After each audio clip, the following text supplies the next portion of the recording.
All right. Good morning to everyone. Good morning. It is Wednesday. It is Wednesday. It's normally I'll be coming whole Wednesday, but today we are just meeting this morning. So good morning to everyone. My voice is recovering every day. So thank God for that. Good morning. So good to see everybody. MIT Lavelle, good morning to you. Good morning to everyone. Minister George, good morning to you. Good to see everybody. So good to see everybody. Hit your like, tag, and share button. We are live this morning on Morning Motivation, and I am truly excited for what's happening in this great thing called New Kingdom Faith. Karen Carter, good morning to you. Top of the morning to you. Tara from Brooklyn, you promised us you would be here in April. I believe you promised us that you'd be here in April. Kevin, good morning. Elder Duckett, good morning. Sharon, good morning. Yvonne, good morning.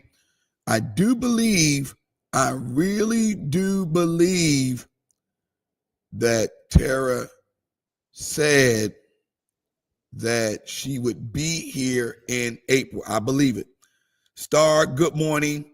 Tamika, good morning. Good to see you. Good to see everybody out this morning. So good to see it. Yes. Good to see everybody. Good to see everybody. All right. Lakeisha, good morning. Good morning. Good morning. Good morning. Good to see everybody coming out. We are live this morning. I did, and you're right. Yes. Thank you. Thank you for acknowledging it.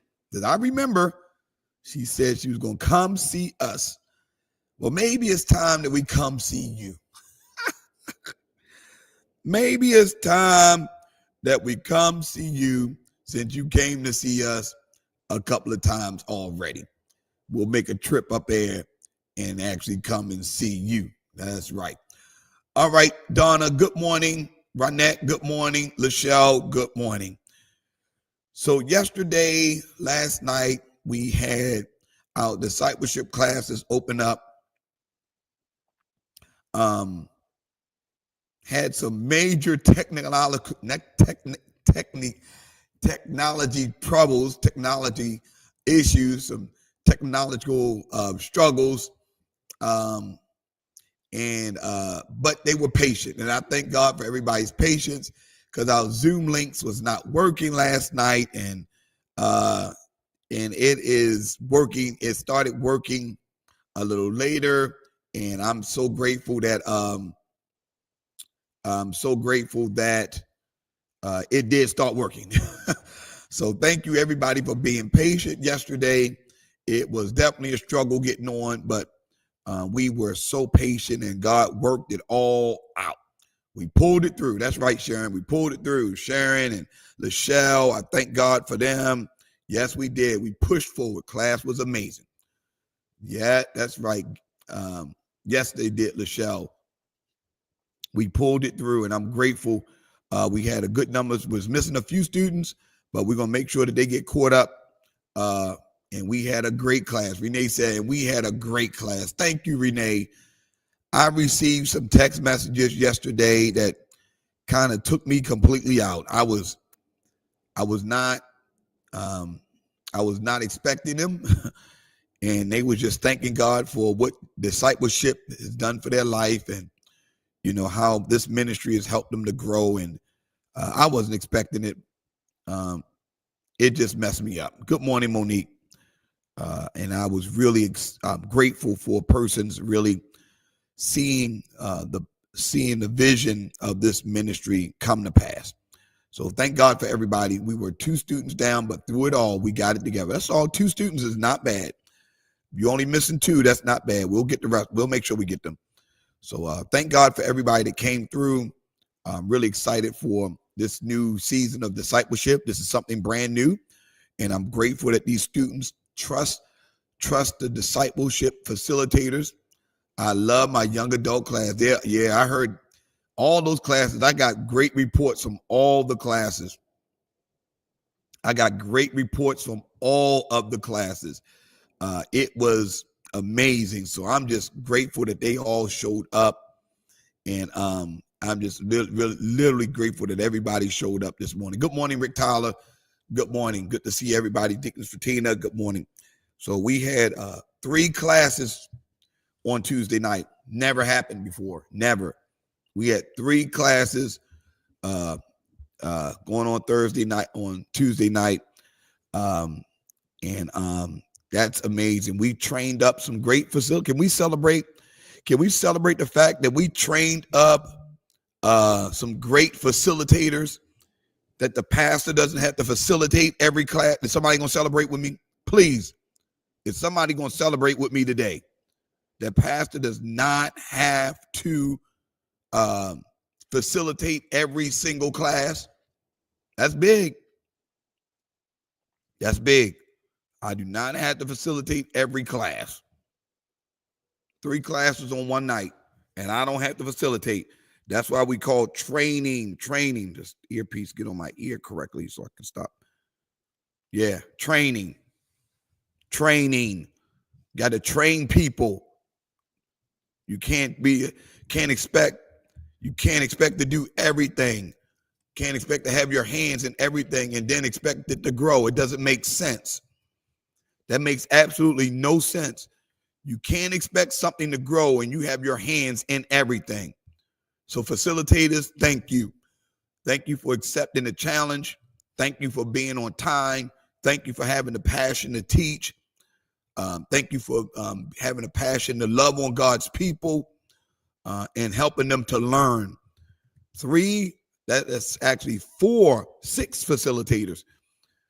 Thank you, Karen. That's 6 facilitators, because each class has 2 facilitators. Each class has 2 facilitators. That means there are 6 facilitators that are taking the ball and they are running with it. Thank you, God. Now we just got to do one thing, right? Now we just got to do one thing. That one thing that they have to do, the one thing, what do you think I'm going to say? The one thing that they have to be. I don't care what goes on, but the one thing they have to be. Good morning, Juan Smith. What do you think the one thing these facilitators have to be? Somebody type in the word that I want to talk about. You're welcome, Sharon. What's the one word that on time is? Well, Star, we have that consistent. Consistent. They have to be, Star, that's my favorite word. You will be successful if you are consistent in anything. They got to be consistent. You have to be. And then Karen Carter made another, remain teachable.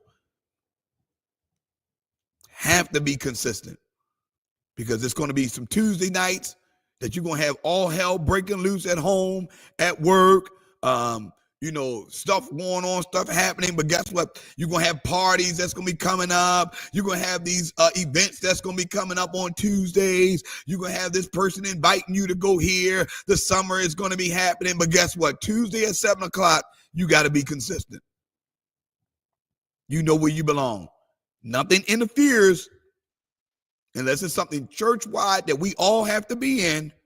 Nothing interferes, because that's your class. You are, come on, I want to make sure the disciples know, you are stewarding the souls of these individuals. Okay, just in case you needed to understand how important your role is, you are stewarding the souls that are in your care.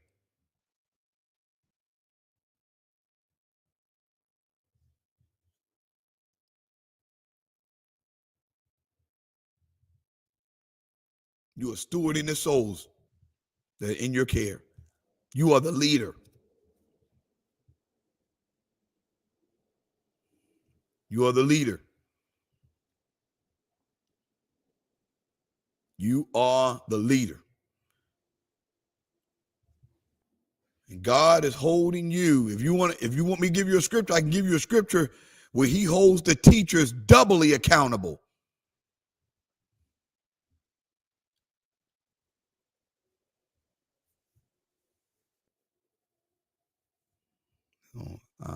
Be careful when you talk about I want to teach or I want to facilitate.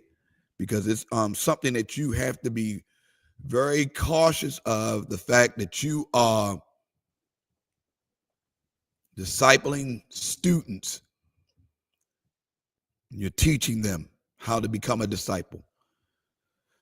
And you have to lead by example. Thank you, Miss Jackie. Got to lead by example. Got to lead by example. Ron, that's it. We can't miss our shift. You can't miss our shift. Absolutely amazing. So again, thank you, facilitators. I hope I didn't scare you away. But y'all know how passionate I am about discipleship, and how passionate I am about facilitating. But I also know, in order to grow this ministry, to grow discipleship, we have to have other facilitators. So pray that Pastor Karen gives me that Pastor Karen gives me a day on during the day, the open up or start a discipleship class in the prison during the day. Let's pray that that happens this week, and we can start it sometime very soon. She gives me a day and a time, and I got some facilitators here on staff that would love to be able to facilitate and teach some women that want to know Jesus, and they may not have the freedom that many of us have.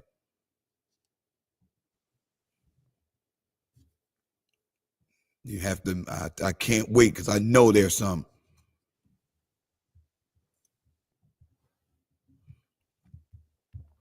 So, again, thank you so much. And it's not too late if you still desire to join the Tuesday class. It is not too late. It is not too late to join it. We still got some openings available to join. It's Tuesday nights at 7. It's Tuesday nights at 7. If you would like to join the class Tuesday night at 7, we would love to have you a part of our Discipleship Academy Tuesday night at 7. It is all virtual, and you will fit right in. You would fit right in. So if we want to get persons connected, we can do that. Yeah, that's major. Yes, next level. That's where we're going. She wants to join in. She can join in. All she needs to do is get her a book, and we'll get her information, and she'll be added. And the facilitators will give her a call, and they will be taking over the class from there, and we'll be meeting. So again, everybody, thank you so much for participating in. If you know anyone else that would like to join, don't have to be a part of our ministry, don't have to be a part of church. We don't want you to be a part of a church, our church. We want you to stay in your church unless God calls you to do something else. We just want to help you to become a disciple. We just want to help you to become a disciple. That's good, everybody. All right, y'all. So we're type in COD, the enemy, the extraordinary. Somebody type on work on me, Lord. Somebody type work on me, Lord. That's right. Get her book, get her ready, get her updated, get her caught up. So by the time next Tuesday comes, she'll be all caught up. COD, the enemy, the extraordinary. That means we are going to be extraordinary in our level of ministry. Work on me, Lord. Y'all know the title of Sunday's sermon already. We're going to say it every day because we're going to saturate the atmosphere with this. Work on me, Lord. My, Michelle. Whew. Work on me, Lord.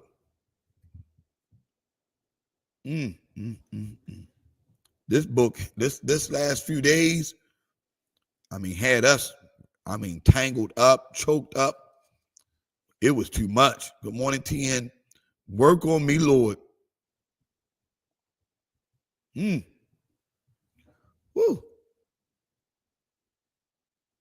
Wow. We're going to be coming out of Psalm 109. Coming out of Psalm 109.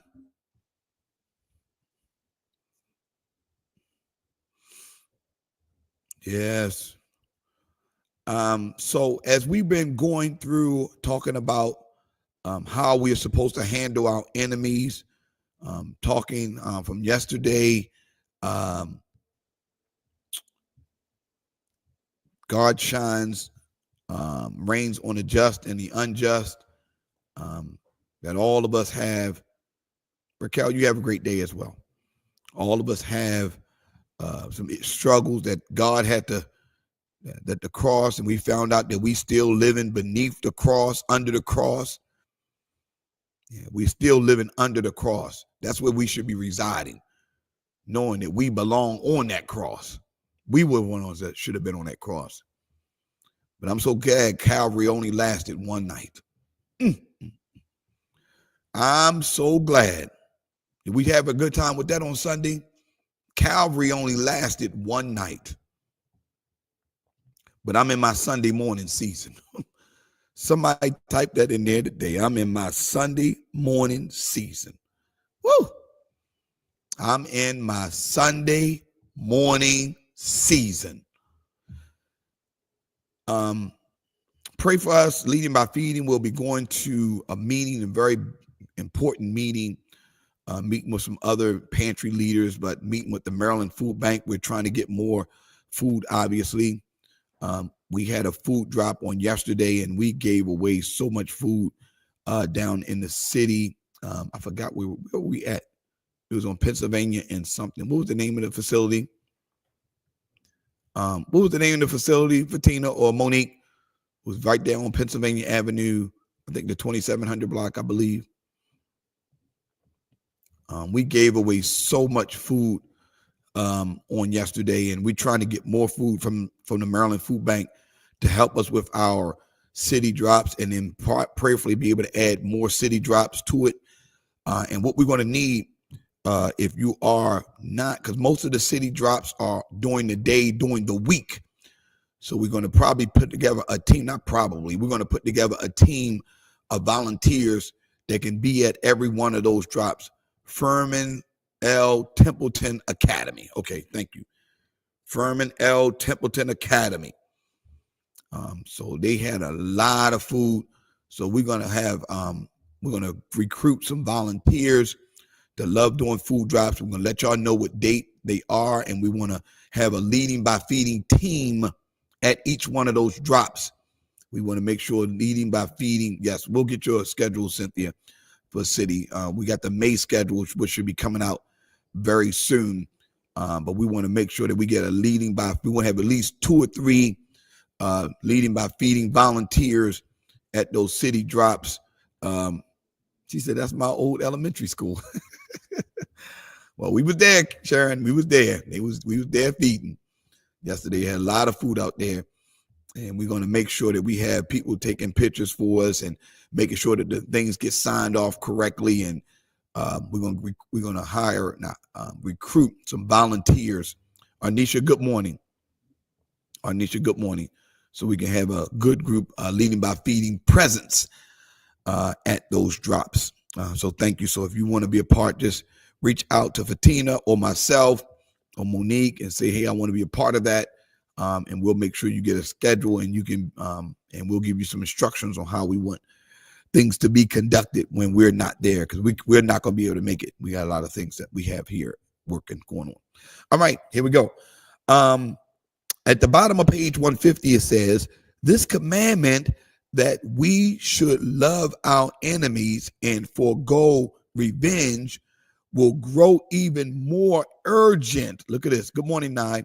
Will grow even more urgent in the holy struggle which lies before us, in which we partly have already been engaged for years.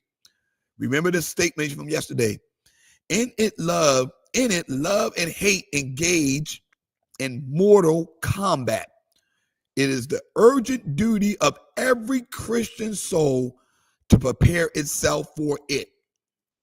The time is coming when the confession of the living God will incur not only the hatred and the fury of the world, for on the whole, it has come to that already, but complete ostracism from the human society, as they call it. So here we go, y'all. Listen to this.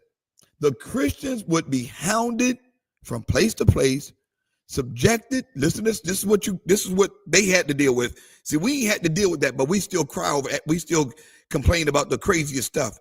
This is what he said they had to deal with. The Christian will be hounded from place to place, subjected to physical assault, maltreatment, and death of every kind. Good morning, Kimberly Smith. We are approaching an age of widespread persecution. We are approaching the age of widespread persecution. Therein lies the true significance of all the movements and conflicts of our age. Our adversaries seek to root out the Christian church and the Christian faith because they cannot live side by side with us. This big, y'all. This big. The devil, our adversary, is using the world to root out the Christian church. That's why persecution is widespread. That's why there are movements that are seeking to root out. What do you mean, Pastor? They'll start literally influencing, or they'll start infiltrating the church, planting their seeds of worldly, carnal ways to ultimately, listen to me, root out the Christian church. So we'll start adapting practices that will look and sound like the church, but it's really the world in cloak and in disguise. Y'all, listen to me. Vonda, listen to me. See, y'all think he's going to come in here and try to hold it up, or try to or burn it down. No. He's not doing. He said, let me get myself and infiltrate the church and literally come in disguising myself as a form of godliness, but no power thereof. Okay. He's using it. He's using the car. Look at some of the car. I'm going to tell y'all get, like I said, y'all get mad at me. And I know y'all love it. I'm sorry, but this is just me. As you grow older, you don't have any care what people think. And I love that part about myself right now. I do. I love y'all, but you would have to pay me to go to a Christian concert. You would have to pay me. Because some of the testimonies that I've heard from these well-known Christian gospel artists is unbelievable. Shown as a form of godliness, but no power at all. At all. They are religious characters. And y'all get mad. That's on y'all. That's on you. But do some research. Listen to some of the testimonies. I'm telling you. Look at some of the things they said they had. No power at all.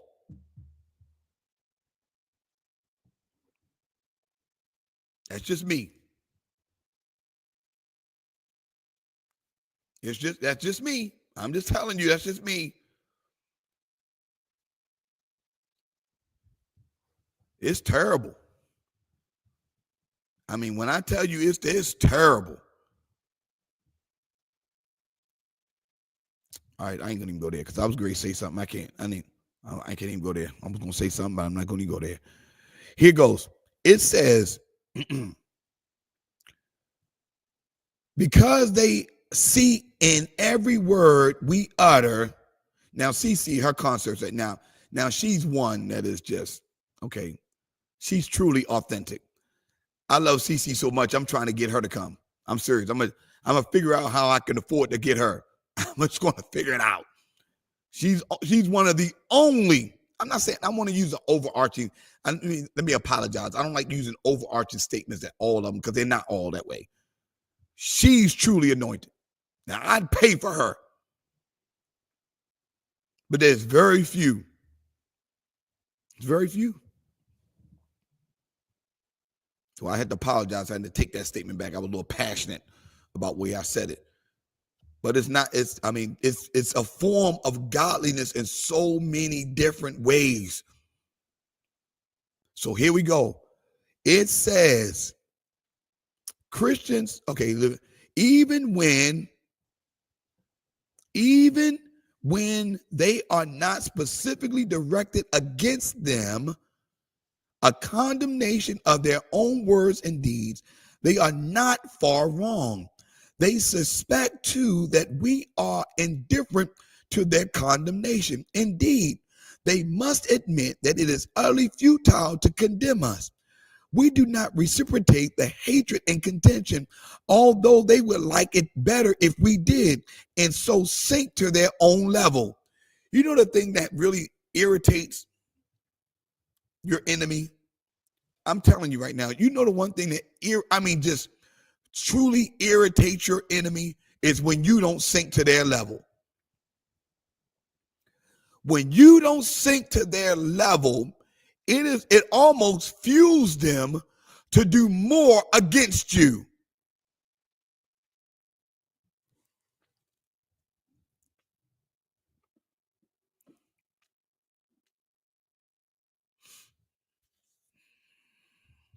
Let me say it one more time. It'll almost fuel them to do more against you because you're not steep, you're not coming down to their level. They would prefer, Yvonne, they would prefer that you go toe to toe with them, because what it then does, it justifies them doing what they're doing. Do you see? I knew they was going to act like that. See, didn't I tell you they was going to be like that? See, this is how they act. This is what they do. They supposed to be a Christian. They supposed to be doing that. Look at how, that's what they want. They want that. When you go back and forth, it's a justification on why they doing it and why they need to do it. Okay, here we go.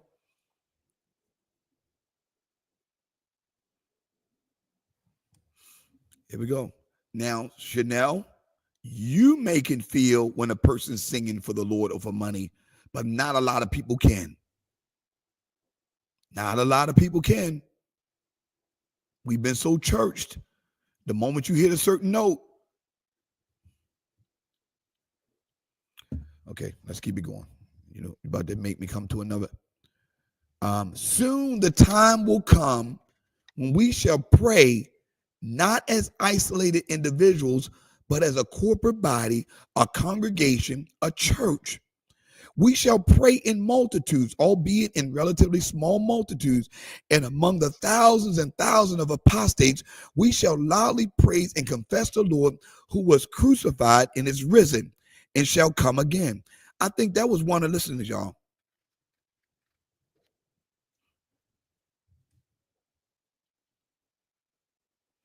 Look at this, y'all. This is the part that I think really helped shift our Lenten season. When we had those straight days of worship and prayer, and we came together in prayer corporately, and the people were given birth on that altar, that's what he's saying right now. Soon the time will come when we shall pray not as isolated individuals, but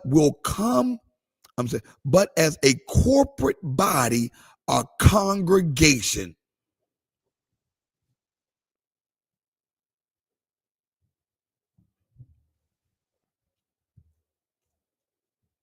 That's what happened with us over the Lent season. We were doing it online every day, but we never did it in person every day. We did it in person daily, the corporate body coming together. Y'all need to be ready in the month of August. I don't know the exact Saturday. We're going to do a 12-hour prayer service. It's a Saturday. It's going to be from 6 a.m. to 6 p.m. We're going to give you the time. I know many people be on vacations and things of that nature, but we're going to do a prayer from 6 a.m. to 6 p.m. And it's going to be part of our young adult season.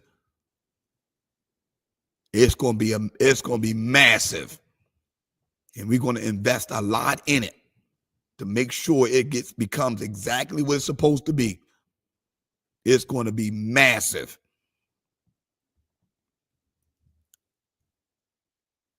But this is what he's saying. He's saying we came together. And the prayer, this is what it is. And what prayer, what confession, what hymn of praise will it be? It will be the prayer of earnest love for these very sons of petition who stands around and gaze at us with eyes of flame and hatred. Look at this. Petition is hell. The word petition, P-E-R-D-I-T-I-O-N, means hell. That means the sons of hell who stand around and gaze at us with eyes of flame and hatred, and who have perhaps already raised their hands to kill us. Lord have mercy. Dietrich, you on fire. Look at it again. Oh, I'm sorry. Nye Loth right now. Nye Felix, Nye Loth. She's actually Fatina and Monique in Singida, which is, I believe, southwest of Arusha, where we are. She's going to be doing a leading by feeding on Saturday. She's going to be doing a leading by feeding on Saturday. She'll be feeding about 300 families on Saturday. She'll be feeding about 300 families on Saturday. Fire. And we're going, and also just to give you a heads up, all of our volunteers, we will need you at North County at 8:00, North County High School at 8:00 this Saturday. We will have a whole lot of food to give out. So we need every volunteer. We had about 14 volunteers one time before. Our evangelism team is going to be in place. We're going to need we're going to need all volunteers on Saturday. Yes, you can donate. Send it to Leading by Feeding, Stephanie. We've already sent her. We got money. We got to send her today, actually. I got to send it today. So we got major food drops. So if you are typically a volunteer for LBF on Saturday, this Saturday at the North County High School, I think it's 10 East 1st Street or 1st Avenue in Glen Burnie. We would definitely love to have you there at 8 a.m. 8 a.m. Come on out, help us. It'll start at 9, but it'll be over probably about 10:30, 11 o'clock. Thank you. So the sons of hell stand around and gaze at us with eyes of flame and hatred, and who have perhaps already raised their hands to kill us. If you want to volunteer, just show up. As I mentioned, be there at 8:00. Be there at the school at 8:00. The trucks will be there unloading. It will be a prayer for peace. Good morning, Damien. Of these earrings, devastated and bewildered souls, a prayer for the same love and peace which we ourselves enjoy, a prayer which will penetrate to the depths of their souls and rend their hearts more grievously than anything they can do to us. That's good. That's the prayer that we're praying. That's the prayer that we're praying. Yes, the church, which is really waiting for the Lord and which discerns the signs of the times, the sons of Issachar, they are discerners of signs of the times, must fling itself with its utmost power and with the panoply of its holy life into the prayer of love. Wow.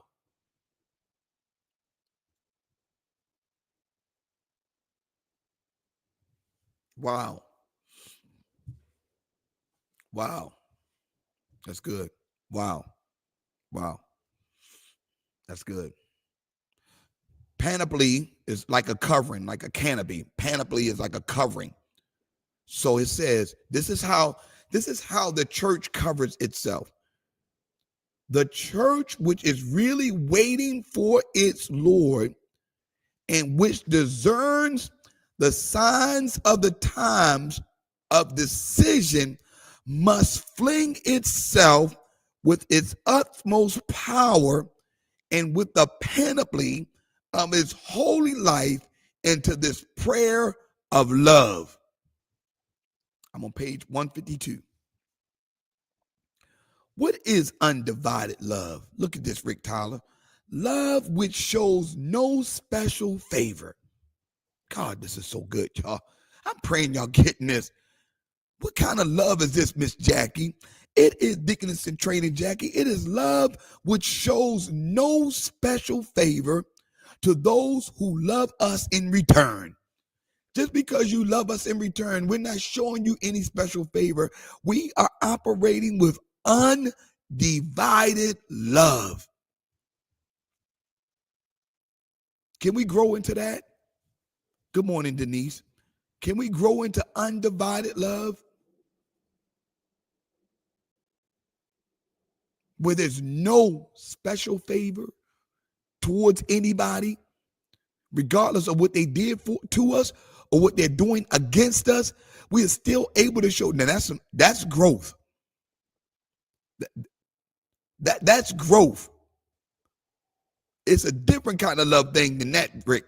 When you got undivided, regardless of how you treat me, what you say to me, how you treat, it's undivided. There's no distinction between the ones that do and the ones that don't. God, help me, work on me.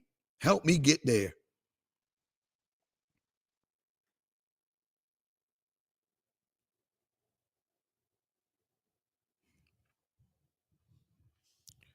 When we love those, Jesus, Shatta, I feel God on this call. I feel God in here. When we love those who love us, our brethren, our nation, our friends, yes, and even our own congregation, we are no better than the heathen and the publican. Oh,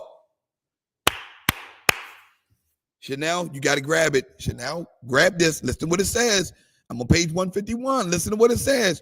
When we love those who love us, our brethren, our nation, our friends, yes, and even more our congregation, we are no better than the heathen and the publican. Such love is ordinary and natural.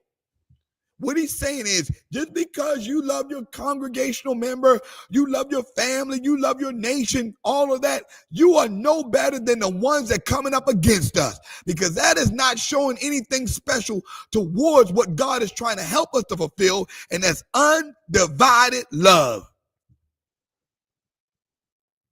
So you're no better than anybody else.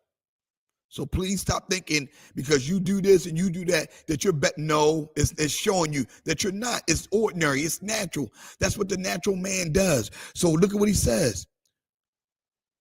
We can love our kith and kin, our fellow countrymen, and our friends, whether we are Christians or not. And there's no need for Jesus to teach us that. But he takes that kind of love for granted. And in contrast, asserts that we must love our enemies. Thus, he shows us what he means by love and the multitude we must display towards it. Anybody can love the people that love them. You're not a disciple if you can do that, Thomas. Anybody can do that. Jesus knows that everybody does that. Jesus said, but I'm taking you to the next level. I'm taking you to that level that many, listen to me, Jasmine, that many persons don't want to be involved in, that don't want to participate in, that don't want to allow themselves to be a part of. I got to take you to that level where you're going to treat everyone, listen to me, y'all, you're going to treat everyone with the same kind of love. It's a work in progress. Somebody type it in there, I'm a work in progress. Because you're loving better than you did last year, but you still got some ways to go. Be honest. I'm myself. I'm a work in progress. I'm loving better this year than I loved last year. Talk back to me, somebody. Frederick, good morning. Frederick from Kenya. I'm loving better this year than I loved last year. I'm trying to get there. I'm trying to meet that goal of living with undivided love.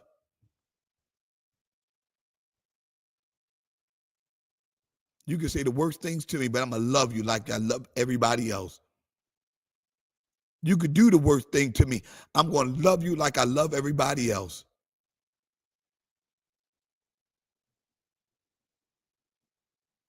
I'm a work in progress. I'm getting there. And I'm not only am I'm trying to get there. Listen to me, y'all. Not only, but I'm trying. I'm intentionally trying to make sure that I don't put my mouth on people. I'm intentionally trying to make sure that I treat people the same. And I'm not just talking about any old kind of way, but with the love that they deserve, because God showed me that's what they deserve. I'm a work in progress, Felicia. I have to. Even when they disappoint me, I have to.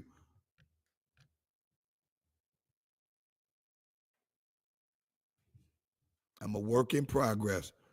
Man, I'm doing so much better than I used to be. Does anybody know that about themselves? Even in the short time that you've been on this live, even the short time you may have been a member of this church, or you've been going through this discipleship training, can you tell how different you are now? Can you tell that you're not the same person? I got a message from somebody last night, and I'm not going to say the name, but I got a message from somebody. This is what the message was. It was in discipleship. I just want to thank you from the depths of my heart and the depths of my soul for all that you do and how you teach and lead and disciple us. Thank you for sharing God's love. I'm so grateful that words cannot express. I have literally changed physically, mentally, and spiritually. I continue to stay in a posture of learning. Thank you for pastoring me, and thank you for discipleship.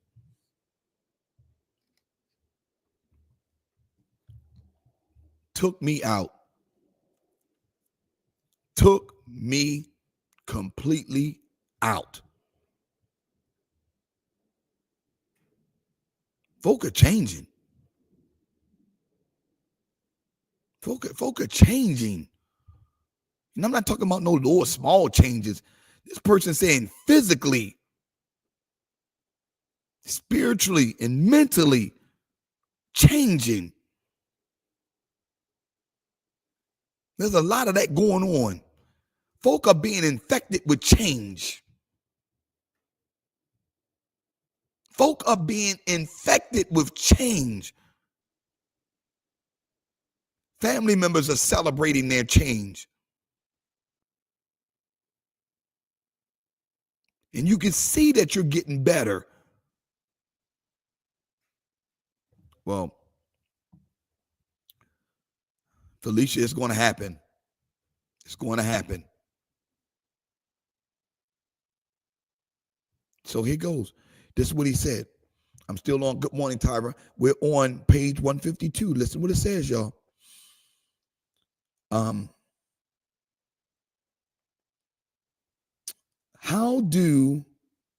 So thus he shows us that he means by love and attitude must be displayed towards it. How then do the disciples differ from the heathen? Shayna, Butler Jones, I know I'm changing. Morning Motivation Beth has enlarged my capacity. You have to be changed. There's no way you recovered that fast. I'm telling you that right now. Shayna, you know it. I haven't known you that long. But I know for a person to recover as fast as you recovered, something happened to you. Don't start running out that office, Shayna. Just calm down. For you to recover as fast as you recovered, something happened to you. And I'll say that for myself. How do you differ from the heathen? How does the disciple differ from the heathen? What does it really mean to be a Christian? Let's answer that question. What does it really mean to be a Christian? Here we meet the word which controls the whole chapter and sums up all we heard so far. What makes the Christian different from the other men in the peculiar, the extraordinary, the extraordinary, the unusual, that which is not a matter of course? Good morning, Regina. What is making you, what makes us a Christian, and what is making us unusual, extraordinary? Here comes, y'all. This is the quality whereby the better righteousness exceeds the righteousness of the scribes and Pharisees. It is the more, the beyond all that, the natural, the one of the same for heathen and Christian. The distinctive quality of the Christian begins with, and that's they using that Latin term. It is the quality which first enables us to be the natural in its true light. Come on, here we go, y'all.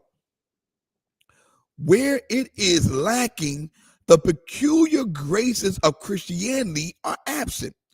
It cannot occur within the sphere of natural possibilities, but only when they are transcendent. Lord have mercy. Never merges into. That was the fatal mistake of the false Protestant ethic, which diluted Christian love into patriotism, loyalty to friends, and industrialness, which is sort perverted the better righteousness of the Christian, not in such terms as these does Jesus speak. So what is he saying, y'all? What is he saying? He's saying this. Let me help y'all understand this. He's saying this. As a Christian, we cannot allow our love to be limited to patriotism, to the loyalty of friends, because if we do, we are perverting the better righteousness that God is expecting us to live out of. So when you hear all this patriotism, when you hear all these things coming up against us, or you gotta be this nationalist type of love, that is not the Christian love. That is not God bless America. We love America.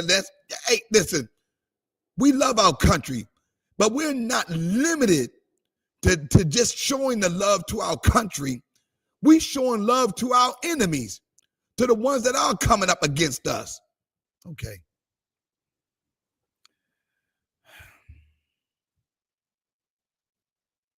Our love, Miss, what you say, Miss Jackie, has no limitations. There's no limits on our kind of love.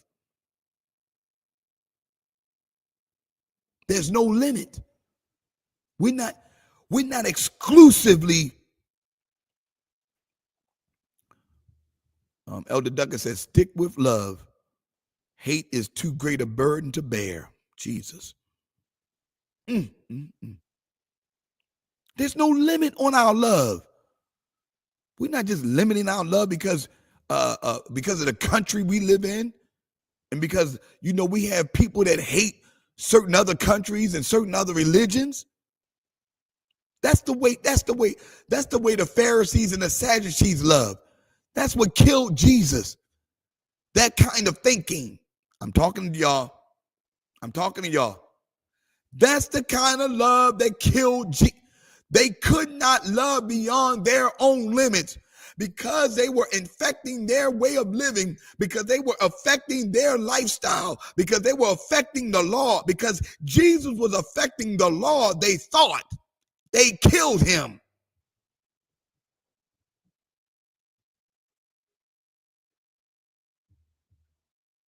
There's no limit to our love. There's no boundaries. Pastor, how can you talk to people? How can you still? It's love. It's the love of Christ that's flowing in me. Because the me couldn't do it. The flesh me, oh no, would have been cussed out, talked about, would have been, everything known under man. That flesh me, I don't, wouldn't, but the love of Christ, star Myers, that's how we love. And it's going to take a lot of, that's why we have to take people through discipleship. Because if we keep responding to people, we want to keep telling them how we feel, how this and how that, that's not Christian love. That's not the love that we got to display. We don't respond to nothing. We don't respond to people when they do things that's out of order, they being phony. We don't respond. The disciple does not respond. We love beyond limits. I'm sorry. There is no limit. Eternity has no time. You cannot measure eternity, which means you cannot measure the love that we display.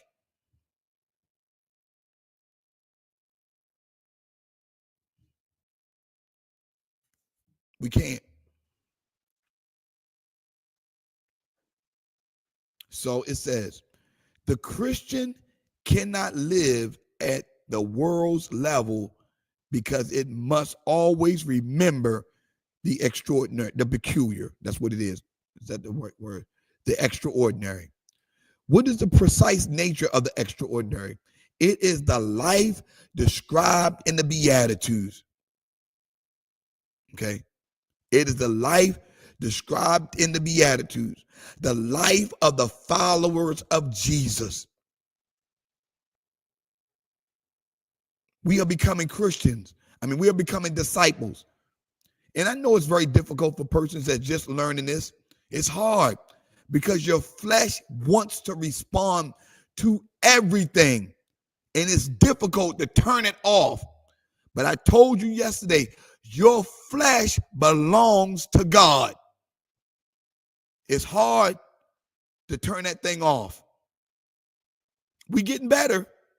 We're getting a lot better because honestly, I know some of y'all could have went off days ago, months ago, and it wouldn't have been pretty at all. But we all still working. We all are still work in progress. Even the pastor is a work in progress. I'm a work in progress. My flesh belong. Come on, Jasmine, preaching here. Somebody gonna preach that sermon one day. It might be me. Somebody gonna preach. Somebody gonna preach. Somebody gonna preach that sermon one day. It might be me.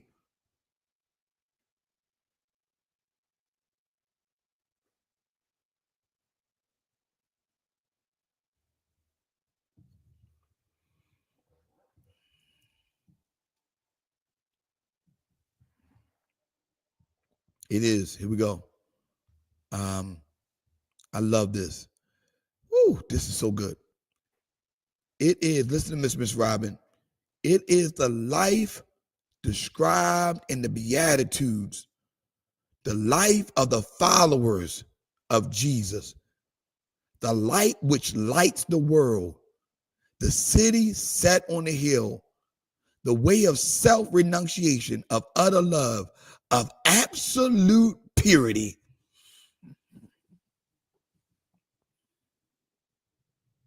Truthfulness and meekness. It is unreserved love for our enemies. Good. Look, this Tyra Jenkins, look what it says. This is the life of the followers of Jesus. Listen to this. Unreserved love for our enemies and living in absolute purity.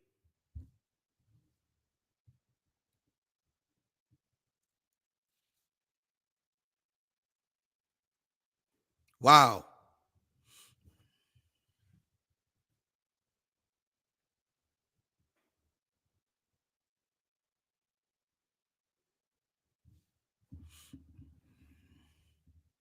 Wow.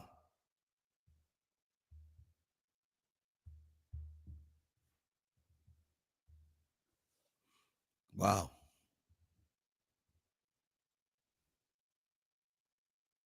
The only way, Damien, you're going to be able to deal with your flesh is through discipleship. That's it. You says it's always been a problem. The only way you're going to deal with that problem is through discipleship. And that's a lifestyle that you're going to have to make the decision to be.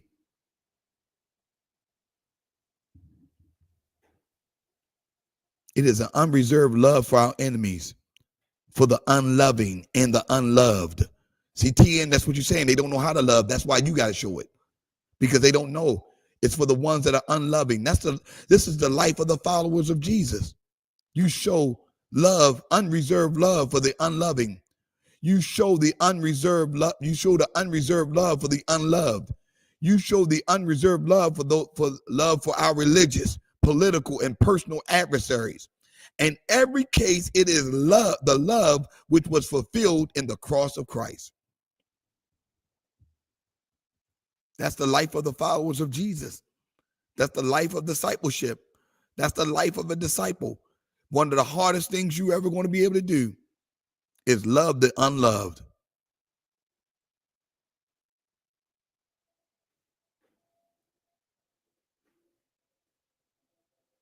Love the unloved.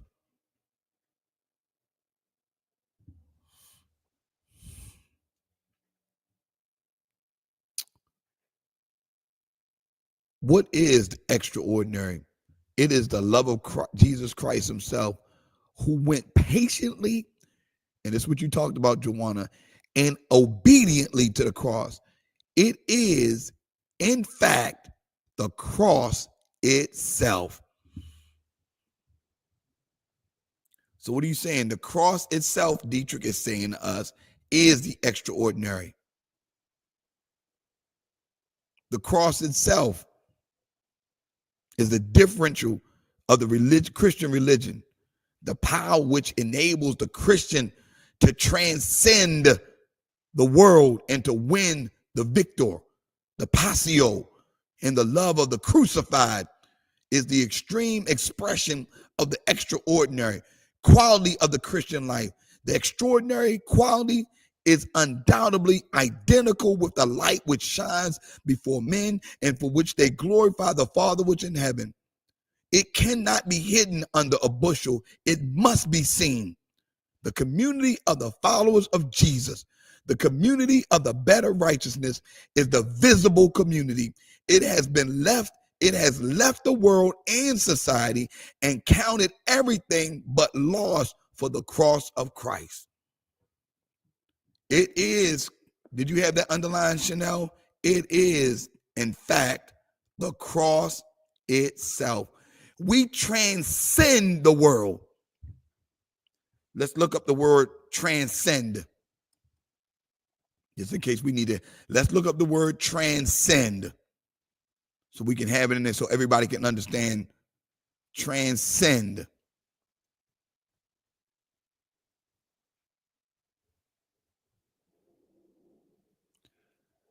Okay, so transcends is to be or go beyond the range or limits of something. To go beyond the range or limits. So we transcend the world.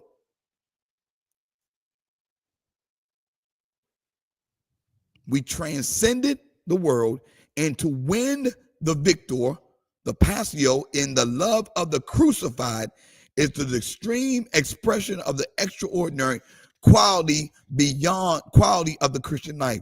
The extraordinary quality is undoubtedly identical with the light which shines before men and for which they glorify their Father which is in heaven. It cannot be hidden under a bushel. It must be seen. The community of the followers of Jesus, the community of the better righteousness, is a visible community. It has left the world and society and counted everything but loss for the cross of Christ. Everything is lost. Nothing is attached to you. Terry put up there, you're indomitable. You're indestructible. You're not attached to nothing.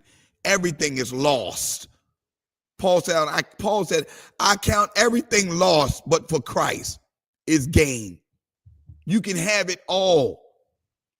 That's what the visible community, well, you can take it here. It's yours. I don't need it. I don't want it. It doesn't belong to me anyway. You don't have to fight me for it. Here, it's yours. I ain't got to fight for it. Well, I want it. Here, you can have it. Here, you can take it. It's yours. I'm not fighting for that. I count everything lost. Jasmine, it doesn't even belong. It doesn't even matter. So here we go. I'm at the bottom of page 153. And how does this quality work out in practice? So now he's trying to show us, how do we practice this? Denise, he's asking you, how do we practice what we're reading?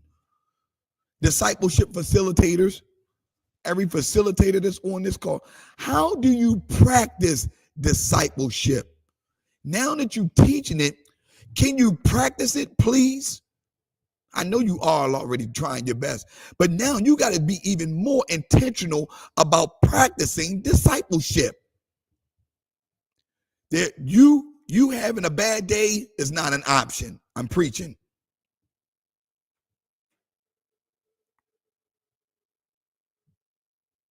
You having a bad day is not an option anymore. You letting your hair down or you being, that's not even an option anymore. You got to be prepared to live it. Live it.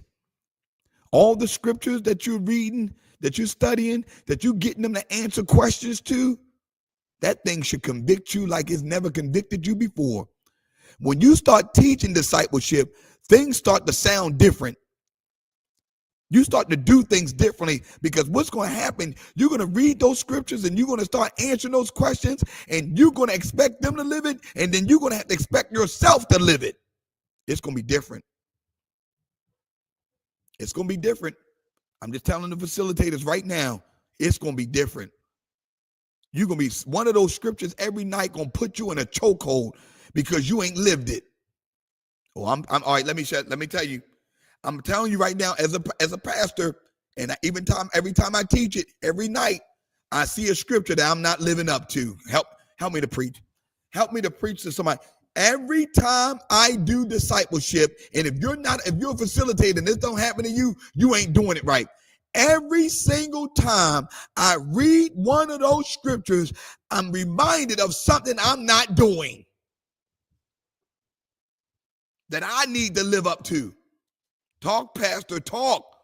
I'm seeing a scripture that I'm failing in. You have a good day too, Star.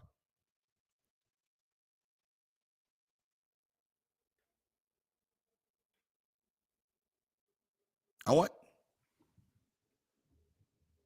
Do it right. Do it right. Do discipleship the right way. And you start looking at, man, I'm in tears. I'm choked up. I'm like, I'm not even living this scripture. I'm trying to teach something that I'm not living. Okay, that's conviction. You're going to see it. You're going to say, I'm trying to teach something that I'm not living. That's a problem.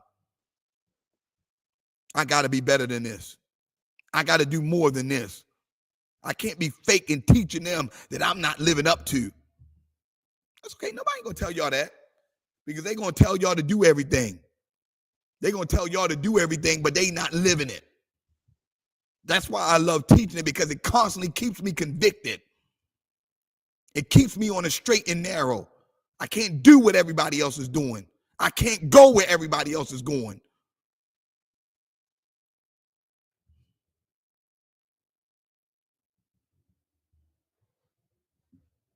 It'll take you completely hostage.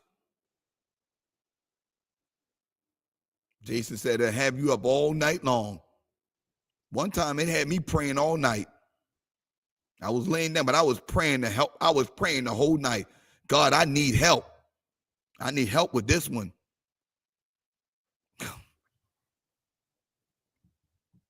I need help with this one. Help me with this, please. Oh, here comes. Here goes. It says, and how does this quality work out in practice? Listen to this, Jason. The extraordinary, and this is the supreme scandal. Lord have mercy. Look at this, Terry. You got to listen. And this is the supreme scandal. It's something which the followers of Jesus do. It must be done like the better righteousness, and done so that all men can see it. It is not strict Puritanism, not some esocentric pattern of Christian living, but simply unreflecting obedience to the will of Christ. That is good, y'all. Type that in there, y'all. Unreflecting obedience. That means the eyes are not on you. Everything is not on you. I mean, they're not looking at you. Their life, they're looking at Christ. So your unreflecting obedience to the will of Christ. You're not saying, hey, look at me. Look at what I'm doing. Hey, I'm doing discipleship. Hey, I'm in class. Hey, I'm trying to. No, it's not about that. It's an unreflecting obedience to the will of God. If we make the extraordinary our standard, we shall be led into the passio of Christ. That's the passion of Christ.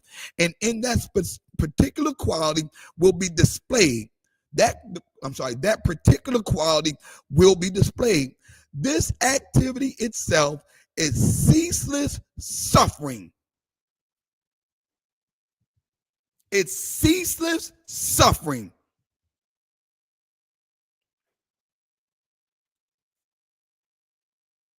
Ceaseless suffering.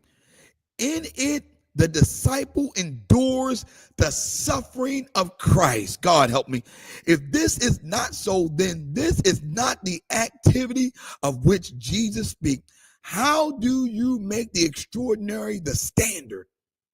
How do we make long suffering the standard? How do we make unreflecting obedience to the will of Christ the standard? We're not trying to make it some type of goal. Listen to me. We're trying to make it the standard, the bottom line. The passion of Christ that we need to live out is the bottom line. That's the standard. We can't go below the standard, because if you go below the standard, you're failing. We're just trying to make this the standard. We're on page 153.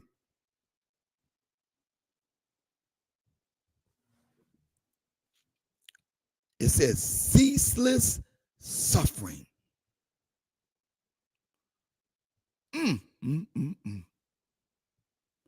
We have to, in this disciple endures, we are enduring the suffering of Christ, the standard.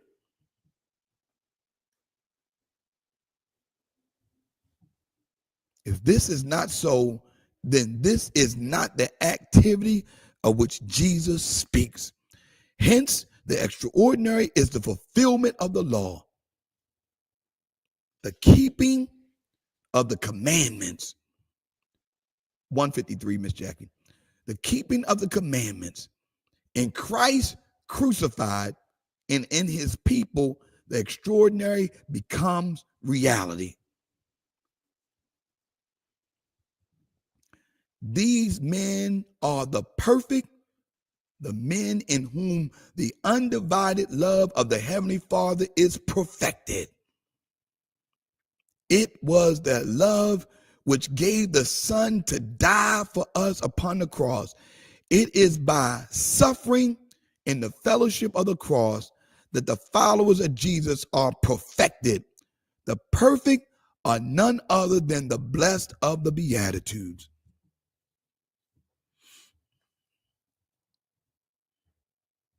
I'm going to read it again.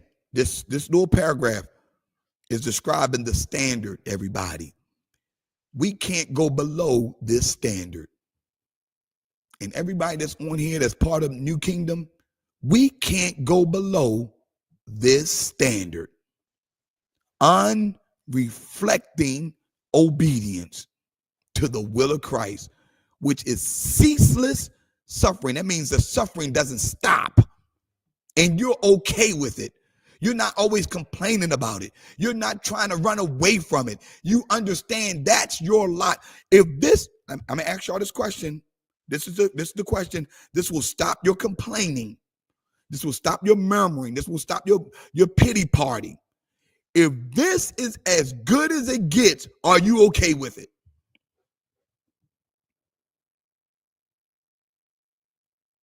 If this is as good as it gets, your family, your life, but you following the will of Christ, you're doing everything that God, but this is your ship never comes in. This is all the money you're going to get. This is all the house you're going to have. This is all the cars you're going to have. This is all the, if this is as good as it gets, are you okay with it?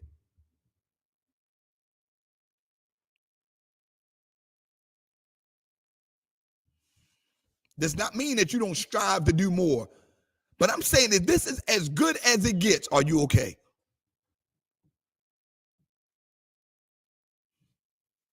Then you'll stop complaining about your relationships. You stop complaining about your home. You stop complaining about your spouse. You stop complaining about your job. You stop complaining about your finances. You stop complaining about the things that you have that you really don't deserve.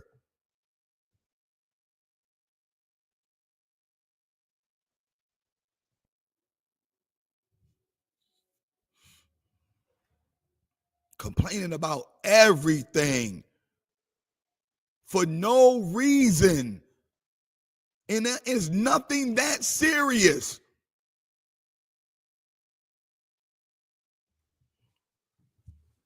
Because you don't want to suffer. That's the issue. The main issue is that we don't want to suffer. I'm going to read it again, y'all. These men are the men in whom the undivided love of the Heavenly Father is perfected. It was that love which gave the Son to die for us upon the cross. You don't want to go to no cross. You don't want to go to the cross for nobody. You don't want to have to suffer in there. You just want to run and keep running. You just want to go and, you want your life to be peaches and cream. You want to run through the lilies. I deserve better than this. I deserve to be happy. You don't want to make the vow. Okay, I'm sorry. Let me go back. I'm sorry. I didn't mean to go there. Let me go. Let me talk to some singles because married folk, they're gonna get mad at me today. Ain't nobody made you do nothing. You did it. You spent the money. Pastor, don't go say, Pastor, don't go there. Please don't do that today. Please don't do that today. We don't have time for that today. Pastor, please don't do that today.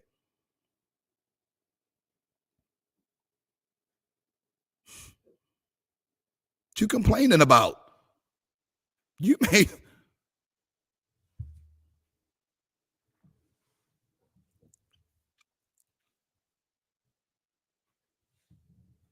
You want to see if the grass is green on the other side? It ain't greener. It's still dirt. And if it looks green, it's probably fake.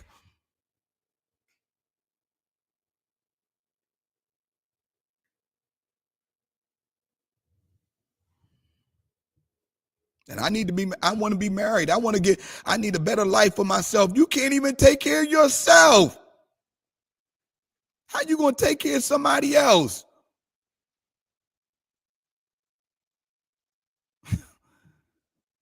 You can't even keep your own house clean. How you going to be able to take it? Okay, I'm sorry. You ain't even cooking. And you want to take, I'm sorry. I'm sorry. But you want to get married. You eat out every day. You want, who you taking care of?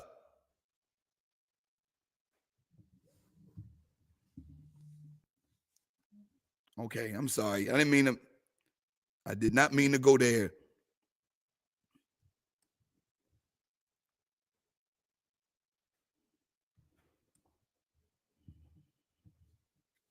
You eat out every day. Anybody got time for that?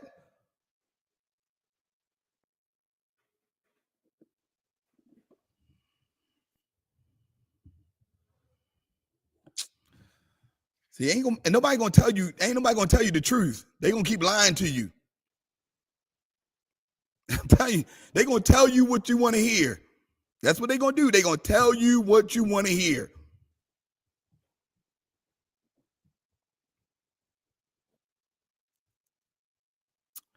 Okay. Chapter 14, y'all. Chapter 14. Dang, we already through 14 chapters. Lord have mercy. Page 155. Type in COD, the hidden righteousness. And then you want to get married. Then you don't want nobody to tell you what to do. Then you want to be free. Then you want to be able to go and do what you want to do when you want to do it. Don't want to be held accountable to nobody.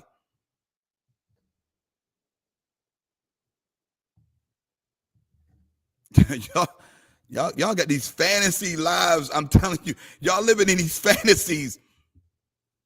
Y'all living in these fantasies. It's just not real.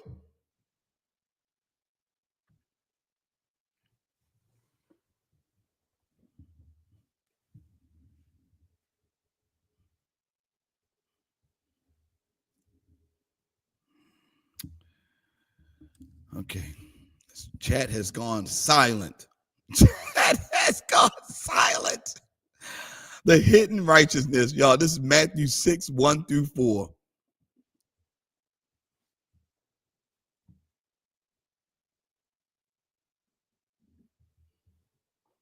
Finances all over the place. Credit report jacked up. Lord.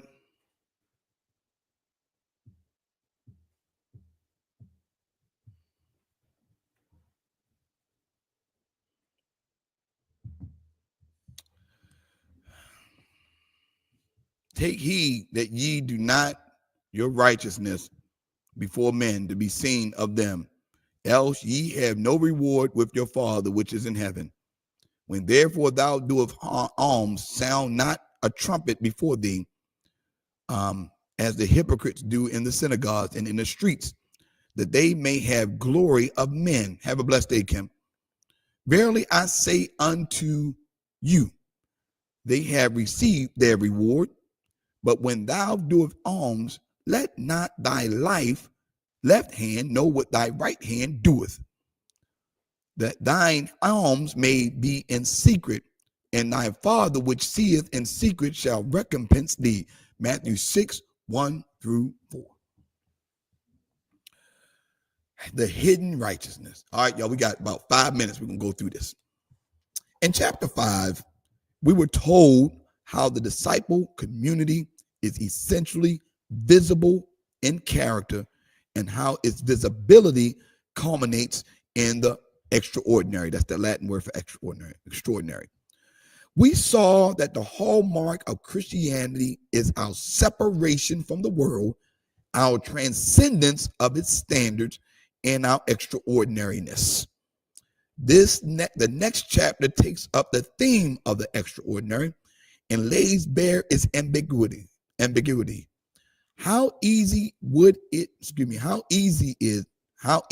would be for the disciples to misinterpret it. We can well imagine them saying, now we must set to work and build the kingdom of heaven on earth. Let me do that.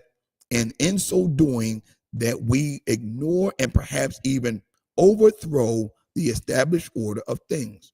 They may adapt an attitude of indifference to this present age, like the enthusiasts, and try to realize the extraordinary quality of the age to come in a visible institution. Their ideal would then be to withdraw radical and uncompromisingly from the world, and by the means of force to set up a Christian order more compatible with the following of Christ and more in accordance with the extraordinary demand. So what he's setting us up to do, y'all, he's setting us up to understand how we are supposed to live, listen to this, in the world.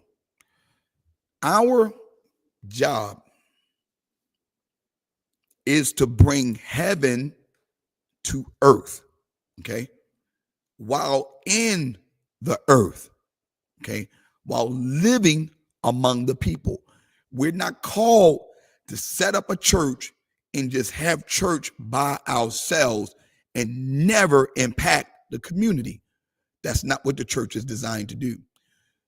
You want to set up your little compound and don't let nobody in. That's not the kingdom. It says, thy kingdom come, thy will be done as on earth as it is in heaven. Our job is to bring heaven to earth.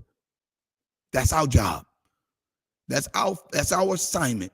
We all have little pieces of that assignment to the big assignment. The big assignment, the grand thing, is to bring heaven to earth. So he'll use these churches. That's what we're supposed to be doing. We're supposed to be working within the body to manifest heaven on earth as we do our part.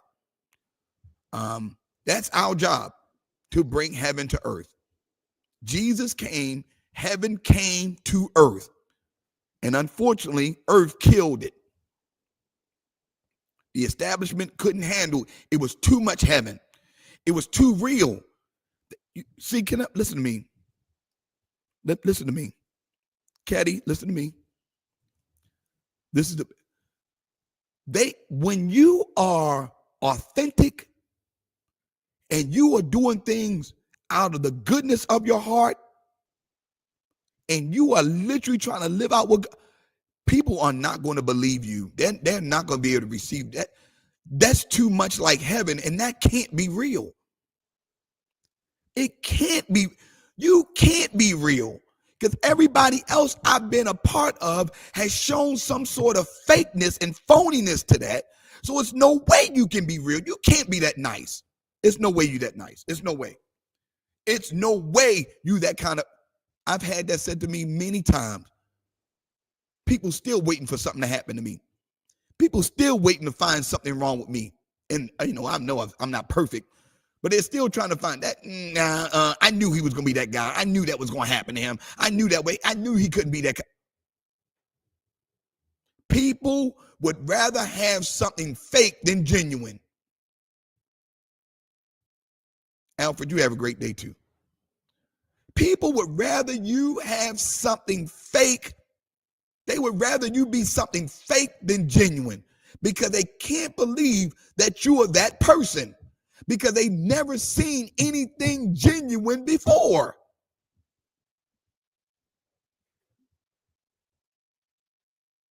Oh, I knew you wouldn't be that. I knew something was going to happen. I knew this. It was fake. This couldn't be.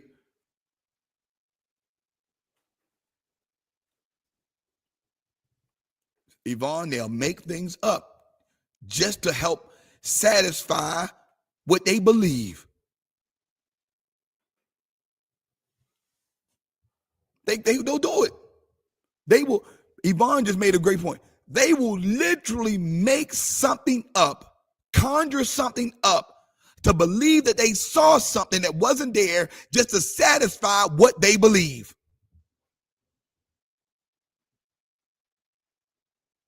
Oh, I know I'm preaching.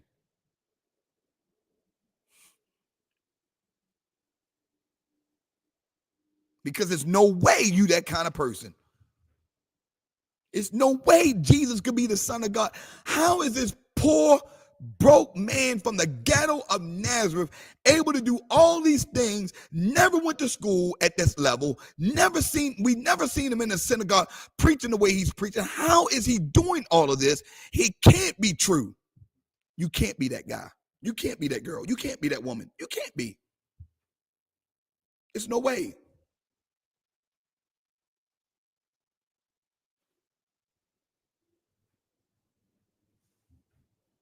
I've seen you before, Julian.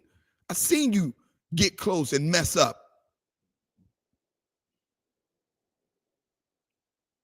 I'm telling you, I found it out very quickly what you just said, Chanel. When you stay consistent to who you are, man, life gets easier. You ain't got to fake and phony around nobody. It's too hard being somebody else. Oh, I'm preaching to somebody. That's been your struggle. It's hard being two people, being one person here and one person there. Just if they like you, they'll appreciate you. If they don't, just keep loving on them anyway. Just be you. It's easier being you than trying to be somebody else that they want. Because eventually that thing is going, you're going to get tired.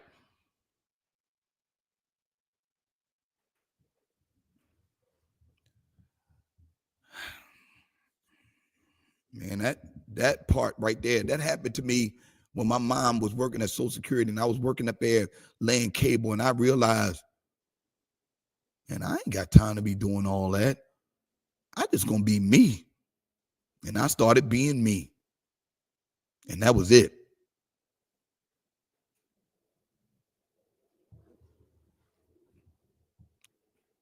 Just be you. And I started being me as a pastor and teacher. And I love the way I teach. And I love how I was teaching. And oh my gosh, it freed me something. Y'all just have no idea. I wish I could tell you. I really wish I could tell you. I'm showing y'all now, because what you're seeing right now is the authentic Dante Duckett.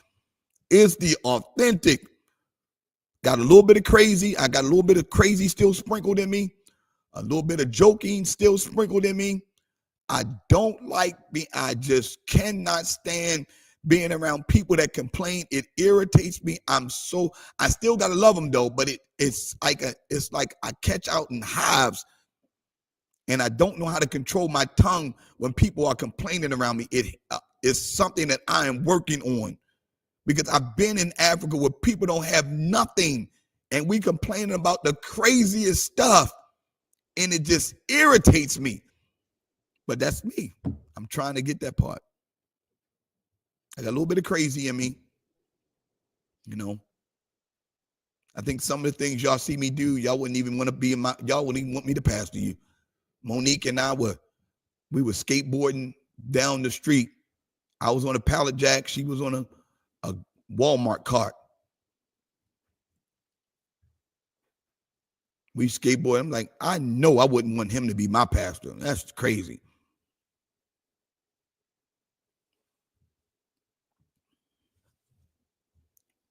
I know. I mean, this guy picking up Tyra, you to laugh your head off. She's in front. I'm trying to catch up with her. I'm on the pallet jack rolling down the street. Yeah, y'all wouldn't want me. Y'all wouldn't want me. Yeah, I can't do the complaining spirit. It's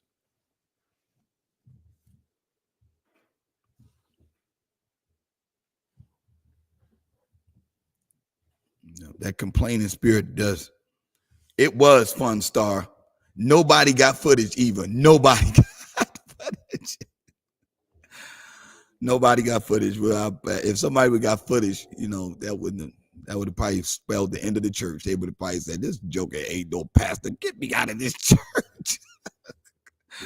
Get me out of this church. I don't know what this guy is doing. He's doing everything except for what he's supposed to do." Anyway, y'all, listen, don't forget, no midday and no evening Bible study. No midday, no evening Bible study. I thank God we have to still put some things back together. Yeah, we have fun. I love it.